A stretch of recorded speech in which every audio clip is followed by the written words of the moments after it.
अगला मेरा स्ट्रैटेजी है mapping strategic risk. Risk mapping और मिटिगेटिंग रिस्क, थोड़ा रिस्क को समझना पड़ेगा। कुछ रिस्क होते हैं जो अर्जेंट इंपॉर्टेंट होते हैं और कुछ रिस्क होते हैं जो नॉट अर्जेंट नॉट इंपॉर्टेंट होते हैं।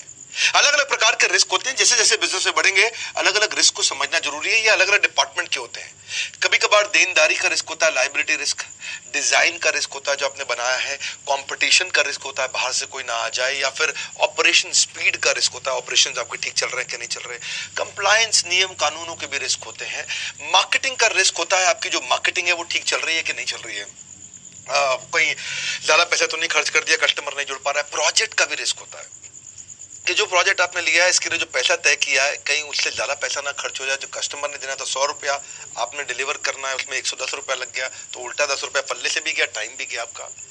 इनोवेशन का भी रिस्क होता है, जो आप बनाने में समय लगा दिया वो ठीक बना कि नहीं बना। सिक्योरिटी का रिस्क होता है, cyber security, physical security, digital security. Economic risk होता है आपका, या प्रोक्योरमेंट जो सामान खरीद रहे हैं, परचेज डिपार्टमेंट है उसका भी रिस्क होता है कि परचेज डिपार्टमेंट ठीक काम कर रहा है कि नहीं कर रहा, कहीं बीच में अपनी पत्ती तो नहीं रख रहा है, पैसा तो नहीं कमा रहा है। लिक्विडिटी का रिस्क होता है कि आपके पास कैश बचा है कि नहीं बचा। इंफ्रास्ट्रक्चर का रिस्क होता है, इतना बड़ा पैसा लगाया इंफ्रास्ट्रक्चर पे कि नहीं लगाया, किराए पे ले ले। मार्केट का रिस्क होता है, मार्केट कैसे बिहेव कर रही है, कोई नई कंपनी एक्वायर करने जा रहे हैं, मर्जर एंड एक्विजिशन, उसका रिस्क होता है। एक्सचेंज रेट का रिस्क होता है, अगर आप एक्सपोर्ट इंपोर्ट बिजनेस में है, डॉलर के साथ इंडियन रुपी फ्लक्चुएट कर गया, आपकी अपनी हेल्थ का रिस्क है, वो खुद का रिस्क है। मैक्रो का रिस्क है, यानी कि मैक्रो मतलब यहाँ क्या होगा, कोरोना। मैक्रो मतलब आसपास का एनवायरमेंट, उसका भी रिस्क है। इन्फ्लेशन का रिस्क होता है। पर क्या कहते हैं कि यूं ही नहीं होता संकटों का नाश, कोई हल तो जरूर है इंसान के आसपास। आपको प्लान करना है अपने रिस्क को। 2 मैट्रिक्स बताऊंगा, एक प्रोबेबिलिटी इंपैक्ट मैट्रिक्स और एक control impact matrix. Probability impact क्या होता है भाई, कौन से रिस्क पे ध्यान लगाना है, प्रायोरिटी करनी है। अब बिजनेस पे ध्यान लगाएं या खाली रिस्क की मैनेज करते रह जाएं, तो किस पे ज्यादा ध्यान लगाना है। ऐसे रिस्क पे जिसका इंपैक्ट बड़ा है, मेरी बात समझिए, ऐसा रिस्क जो अगर आ गया आपके ऊपर तो बड़ा नुकसान कर जाएगा और होने की संभावना भी बहुत ज्यादा है। तो अगर इंपैक्ट भी ज्यादा है यानी कि नुकसान भी ज्यादा है और संभावना भी ज्यादा है, तो वो बहुत डेंजर है भैया, वहां पे डेंजर है। तो आप जैसे कोई सीनियर लीडर क्रिटिकल डिपार्टमेंट में छोड़ के चला जाए, इंपैक्ट भी बहुत ज्यादा है और होने के चांसेस भी होते हैं। लिक्विडिटी है, कैश है, पीएनएल है, प्रॉफिटेबिलिटी है, ये सब का इंपैक्ट भी और संभावना भी दोनों होती है। इस पे बहुत समय लगाना है।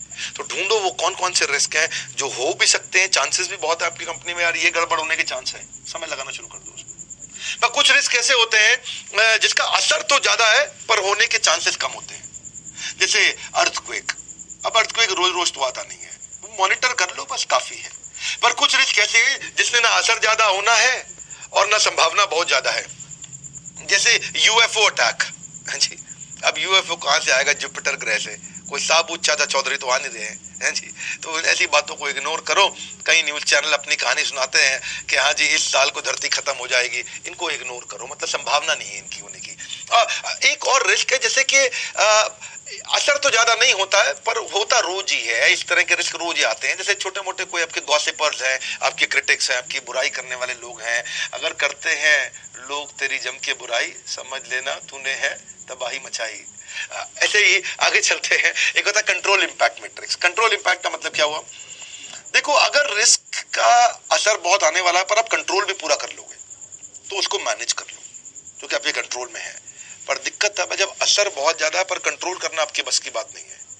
उसके लिए कोई ना कोई कंसल्टेंट लेकर के आओ। देखो लर्निंग एंड डेवलपमेंट चाहिए आपको, प्लानिंग, प्रिपरेशन, प्रिवेंशन चाहिए आपको, क्योंकि बड़ा इंपॉर्टेंट है कि भाई आपके बस की नहीं है उसको हैंडल करना। पर कुछ रिस्क ऐसे होते हैं ना तो उसका असर आना है और ना ही आप उसे कंट्रोल कर सकते हो। पेंसिल चोर, टिश्यू पेपर चोर आपकी कंपनी में होते हैं ना, आता है पेंसिल चोरी करके ले जाता है, टिश्यू पेपर चोरी करके ले जाता है। टेंशन मत लो इतना, ठीक है कोई बात नहीं, एक्सेप्ट कर लो, छोटे छोटे रिस्क है ये। और कुछ होते हैं कि जो भाई जिसका असर ज्यादा नहीं है लेकिन आप कंट्रोल पूरा कर सकते हो उसको, वो पहले से ही कंट्रोल्ड है तो उसकी टेंशन नहीं लेनी है। आपको समझना है कि 3 चीजों को लिखना है अपने पास में। प्रोबेबिलिटी कितनी है इस रिस्क के आने की। मैंने आपको एक रिस्क की लिस्ट दी थी ना आपको कि क्या रिस्क की लिस्ट दी, innovation, project, marketing, design, competitive, security, बहुत सारे। तो देखो प्रोबेबिलिटी कितनी है, ये रिस्क होने के चांसेस कितने हैं, इसका असर कितना है और आप कंट्रोल कितना कर सकते हो। बस 3 चीजें समझनी है आपको। उसके हिसाब से अपना समय लगाना है, उसके हिसाब से अपनी स्ट्रैटेजी बनानी है कि इसकी संभावना है, प्रोबेबिलिटी कितनी है इस रिस्क की, इसका असर कितना होगा, नुकसान कितना होगा, आप इसे कंट्रोल कितना कर सकते हो। कंट्रोल करने के लिए अगर आपको कुछ सीखना है तो सीखने के लिए निकल जाओ। अगर ये 3 चीजें कर ली तो आप रिस्क कंट्रोल कर लेंगे। सारे साथी काम के, सबका अपना मोल, जो संकट में साथ दे वो सबसे अनमोल। ढूंढो इस संकट में कौन आपका साथ दे सकता है। निर्देश कक्षा के बाहर समाप्त हो जाते हैं, लेकिन शिक्षा जीवन के साथ समाप्त होती है। इसी शिक्षा को बढ़ाइए।